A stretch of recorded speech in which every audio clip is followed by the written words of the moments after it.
What's good? My name is Cole from Cole Sports. Welcome back to another video. And today we'll be looking at the Washington football team's depth chart going into Week 1 versus the Philadelphia Eagles. Now I'm trying something new with this face cam when I'm on a computer, so let's see if it works. And if you guys want it more, I'll go ahead and do this. Let's go ahead and get into it. Starting with the offense, starting with the quarterbacks. I think we all knew what it was going to be. Dwayne Haskins, being number 1, and Kyle Allen being number 2, and Alex Smith being number 3. So that we all expected that, no surprise there. Now we go ahead and we go to the running back position. J.D. McKissick was number 1, then I'm guessing Antonio Gibson's going to be number 2, and then Peyton Barber and Bryce Love. Now, I guess you could call this a shock, but I feel like it's not as a shock once you really think about it, because they will be running 2 back sets this year. So if J.D. McKissick and Antonio Gibson on the field at the same time would be pretty good. And then also they'd be switching out every once in a while, probably putting Peyton Barber and Bryce Love into the mix just a little bit. So again, really no surprises there for the Washington for the running back position. So there you go. Now we go to the wide receivers.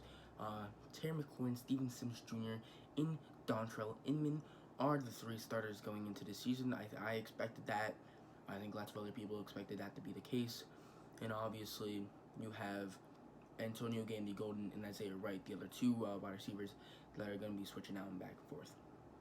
So tight ends, Logan Thomas is listed as the starting tight end, with Jeremy Sprinkles as number 2 and Marcus Ball being number 3. Now, I expected Marcus Ball to be number 2 and Jeremy Sprinkles will be number 3, but Jeremy Sprinkles is going to be number 3 because we heard lots of things about Marcus Ball being pretty good this season, being UDFA, so it's going to be very interesting seeing, and hopefully Jeremy Sprinkles can step up and actually catch the dang ball, because he can't do that for some dang reason when tight ends are really supposed to be the most versatile player on the offense. I mean, they gotta block, gotta catch, gotta do all this stuff, even run the ball too.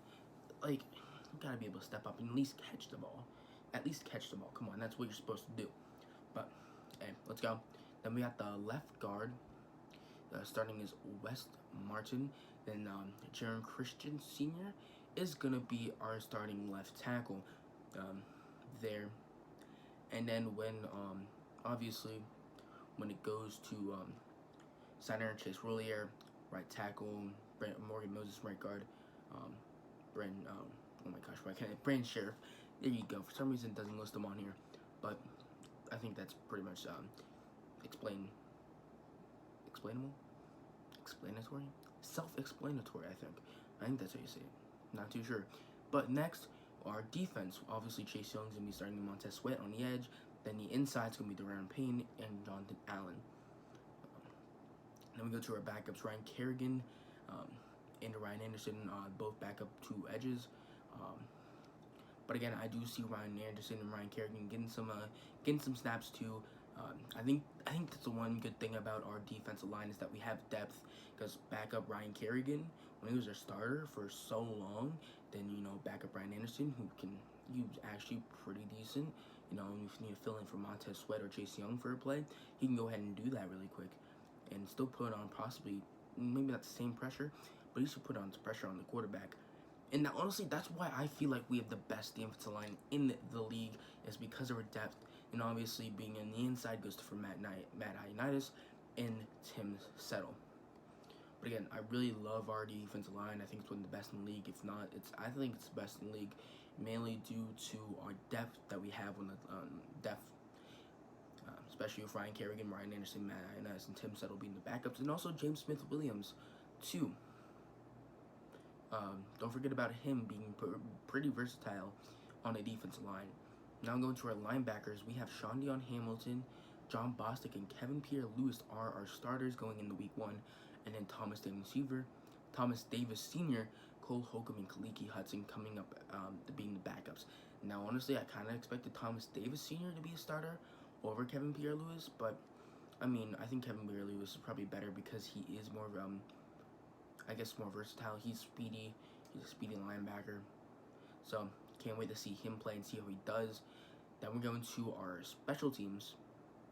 Kendall Fuller, Ron Darby at corner, obviously. And then Troy Apke at free safety. And Landon Collins at strong safety. And obviously, Jimmy Moreland looking to have that slot. And I think the thing is about Jimmy Moreland, he can go ahead and go to slot. He can go to outside, switch in with Kendall Fuller, since he can play the slot in the outside too.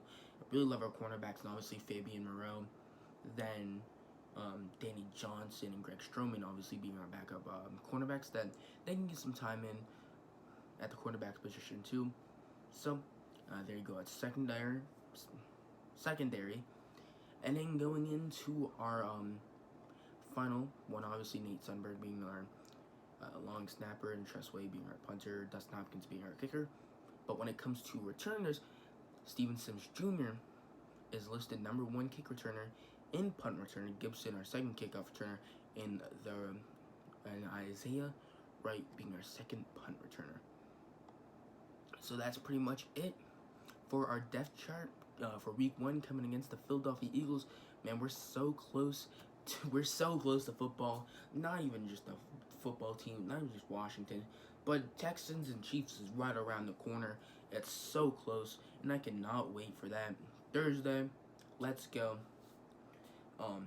Again, the Redskins schedule prediction, I think that's gonna be coming out soon.